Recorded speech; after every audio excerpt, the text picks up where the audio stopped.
దేవునికి స్తోత్రం. మన ప్రభువును రక్షకుడైన యేసుక్రీస్తు వారి నామంలో అందరికీ ఉదయకాల శుభములు తెలియజేయుచున్నాను. ఈరోజు దేవుని వాగ్దానము ఆదికాండం 26వ అధ్యాయం 24వ వచనము.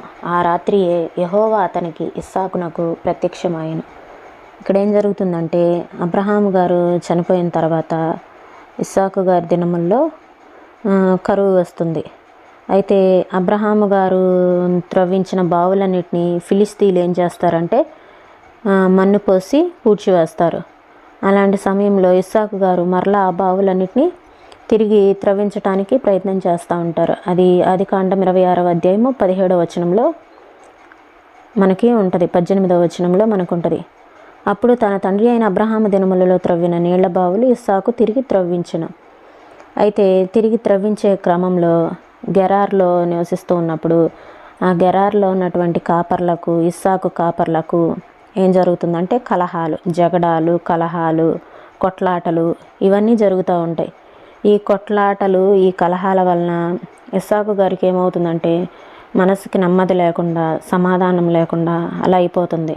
అందుకని ఈ బావుల్ని త్రవ్వించినప్పుడు కూడా ఆ బావులకు పెట్టిన పేర్లు కూడా ఇలానే పెట్టడం జరిగింది. ఒకదానికేమో జగడమాడు అని, మరొక దానికేమో విరోధమని, ఇలా పేర్లు పెట్టారనమాట.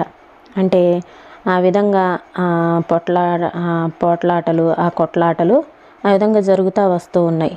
అయితే దానివలన మనస్సుకి నెమ్మది లేకుండా అయిపోయింది. అక్కడి నుంచి ఇస్సాకు గారు ఏం చేశారంటే మరి కొంచెం దూరానికి వెళ్ళి అక్కడ దేవునికి ప్రార్థన చేశారు. అక్కడ దేవునికి ప్రార్థన చేస్తే అప్పుడు దేవుడు మాట్లాడతారు. నేను నీకు తోడై ఉన్నాను గనుక నువ్వు భయపడవద్దని దేవుడు చెప్తా ఉంటాడు. అయితే మన జీవితాల్లో కూడా ఏమైనా సంఘర్షణలు, ఏవైనా ఘర్షణలు, సమాధానం లేని పరిస్థితులు ఉన్నప్పుడు మనకి సమాధానం లేని పరిస్థితుల్లో దేవుని గురించి ఆలోచించాలన్నా, దేవుని మాటలు ధ్యానించాలన్నా, దేవునికి ప్రార్థన చేయాలన్నా మనసుకి నెమ్మదిగా ఉండదు. చిరాగ్గా ఇలా ఉంటుంది. ఎందుకంటే ఈ కొట్లాటలు, ఈ ఘర్షణలు వీటి వలన మనస్సుకి నెమ్మది ఉండదు. అలాంటి పరిస్థితుల్లో మనం దేవునికి ప్రార్థన చేస్తే దేవుడు మన ప్రార్థన ఆలకించరు. మనము ఎప్పుడైతే సమాధానంతో ఉండి మనం దేవునికి ప్రార్థన చేస్తామో అప్పుడు దేవుడు మన ప్రార్థనలను ఆలకిస్తారు. దేవుని వాక్యం ఏమని సెలవిస్తుంది? పేతురు మొదటి పత్రిక 4వ అధ్యాయం 3వ అధ్యాయము 11వ వచనంలో మనకి ఏమని సెలవిస్తుందంటే దేవుని వాక్యము, సమాధానమును వెతికి దాన్ని వెంటాడవలెను అని దేవుని వాక్యం మనకు సెలవిస్తుంది. మన జీవితాల్లో ఎప్పుడు నెమ్మదిగా సమాధానకరమైన పరిస్థితులు ఉండేలా మనం చూసుకోవాలి. అలాంటి పరిస్థితుల్లోనే అలాగ ఉన్నప్పుడే దేవుడు మనతోటి మాట్లాడతారు. ఆ రాత్రే దేవుడు ప్రత్యక్షమయ్యాడట. బెయేర్షెబాకి వెళ్ళిన రాత్రి ఇలా ప్రత్యక్షమవటం ఏదో యథాలాపంగా జరిగిందనుకుంటున్నారా? ఆ రాత్రి కాకపోతే ఏదో ఒక రాత్రి ప్రత్యక్షం జరిగేది అనుకుంటున్నారా? పొరపాటు. బెయేర్షెబా చేరిన రాత్రి ఇస్సాకుకి దర్శనం ఎందుకు వచ్చింది? ఎందుకంటే విశ్రాంతి పొందింది ఇస్సాకు ఆ రాత్రి. అప్పటిదాకా ఆ ప్రదేశంలో అతడికి ఎన్నెన్నో చిరాకులు కలిగినాయి. బావిని గురించి దెబ్బలాటలాంటి చిన్న చిన్న చిరాకులు వచ్చినాయి. చిన్న చిన్న విషయాల గురించి పోట్లాటలంత చిరాకు మరేదీ లేదు.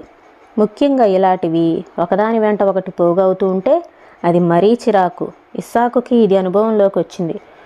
పోట్లాట తీరకపోయినా ఇక ఆ ప్రదేశంలో ఉండటానికి మనసప్పదు.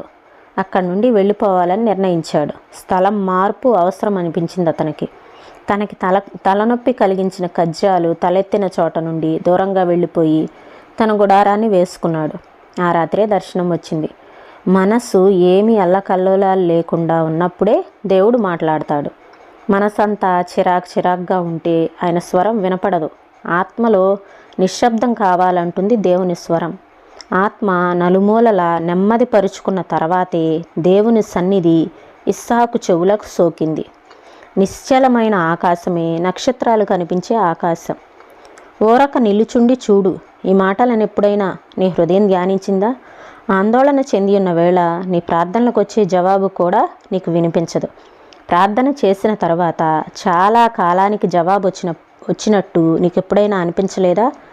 బాధతో నువ్వు పెట్టిన పులికేకకి కలిగిన భూకంపంలో, ఉరుములో, రాజుకున్న అగ్నిలో నీకు జవాబు రాలేదు. నీ ఆక్రందనలు అంతమయ్యాక నిశ్శబ్దం అలుముకున్నాక, నువ్వు తలుపు తట్టడం చాలించుకున్నాక, ఇతరుల గురించిన నీ ఆవేదనలో నీకు కలిగిన దుఃఖాన్ని నువ్వు మర్చిపోయిన తర్వాత నువ్వెప్పుడో ఎదురు చూసిన జవాబు వస్తుంది. ఓ హృదయమా, నువ్వు కోరుకున్నది నీకు దక్కాలంటే ముందు ప్రశాంతంగా విశ్రమించాలి. నీ వ్యక్తిగతమైన బాధల మూలంగా దడదడా కొట్టుకునే నీ గుండె చప్పుళ్లను ముందు అదుపులో పెట్టుకో. నీ జీవితంలో రేగిన తుఫానుని మర్చిపోయి నీ తోటి వారందరికీ కలుగుతున్న కష్టాలను గురించి పట్టించుకో. ఆ రాత్రే దేవుడు నీకు ప్రత్యక్షమవుతాడు. ఇంకిపోతున్న వరద వెనకాలే దేవుని ఇంద్రధనస్సు కనిపిస్తుంది. నిశ్చలతలో నిత్య సంగీతం నువ్వు వింటావు.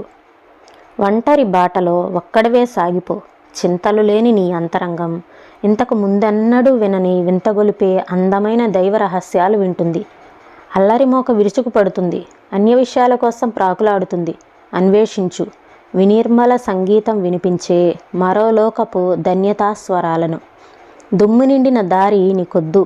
తెల్లవారుజామున తళతళా మెరిసే సముద్ర ఉపరితలంలాగా మచ్చలేని ఆత్మను నవోన్మేషముగా ఉంచుకో. ఈ మాటలను ప్రభువు మన వినికిల్లో దీవించునుగాక. ప్రార్థన చేసుకుందామండి. స్తోత్రం తండ్రి, పరిశుద్ధుడా, ప్రేమ కలిగిన దేవా, నీకు వందనాలు చెల్లిస్తున్నాం ప్రభా. అయ్యా నా తండ్రి, ఇస్సాకు గారు నా తండ్రి గెరారు కాపర్లకు, ఇస్సాకు కాపర్లకు కొట్లాటలు జరిగినప్పుడు మనస్సు నెమ్మది లేని స్థితి, చిరాకుగా ఉంటుంది. అలాంటి పరిస్థితుల్లో నైనా ప్రభా ఒక ప్రదేశానికి వెళ్ళి బెయేర్షెబాకు వెళ్ళి అక్కడ ప్రార్థిస్తూ ఉన్నప్పుడు నా తండ్రి భయపడకుమా అని మీరు సెలవిచ్చారు, అభయమిచ్చారు తండ్రి. నీకు వందనాలు చెల్లిస్తున్నాం ప్రభా. అయ్యా మా మనస్సు నా తండ్రి నాయనా ప్రభా నిత్యము ఘర్షణలతోటి, కొట్లాటలతోటి వీటితోటి ఉంటే మా జీవితాల్లో సమాధానం ఉండదు. మేమేం చేయాలన్నా చేయలేం. మనసంతా చిరాగ్గా ఉంటుంది. అటువంటి పరిస్థితుల నుంచి మమ్మల్ని తప్పించండి. ఒకవేళ అలాంటి పరిస్థితుల్లో ఎవరైనా ఉంటే వారికి సమాధానంను దయచేయండి. మీ వాక్యం సెలవిస్తుంది, సమాధానంను వెతికి దాన్ని వెంటాడమని సెలవిస్తుంది ప్రభా. అలా నాయనా ప్రభా మేము కూడా మా జీవితాల్లో సమాధానంను వెతికి దాన్ని వెంటాడేలాగా మాకు సహాయం చేయండి తండ్రి ప్రభా.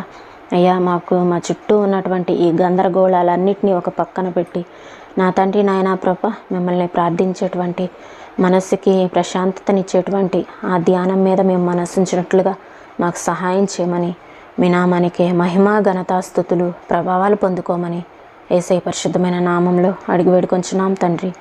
ఆమేన్.